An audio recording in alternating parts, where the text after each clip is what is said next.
लय नुकसान झालं ग बाई, हाताने दगड पायावर पाडून घेतला मी. अगं आई तू टेन्शन घेऊ नको ग, हे आल्यावर मी सांगते की यांना बघू ते काहीतरी मार्ग काढतील. देवा काय सांगा, काय सुधरलं. काय झालं ग, तुझी आई अशी खाली का बसली?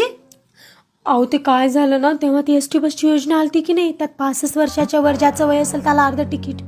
हो आली होती की. हा तर मग माझ्या आईनं पैसे खाऊ घालून आधार कार्डवर 50 वर्षाचं 65 वर्ष करून घेतलं.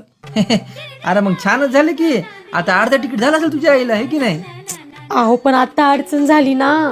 आता सरकारची नवीन योजना आली, लाडकी बहीण. त्यात महिन्याला 1500 रुपये भेटणार आहेत. पण अट अशी आहे की वय वर्ष 65च्या खाली पाहिजे. आणि माझ्या आईनं त्या एसटी बसच्या अर्ध्या तिकीटच्या नादामध्ये वय वर्ष 50 ते 65 करून घेतली. आता ही योजना भेटणं चालली ना.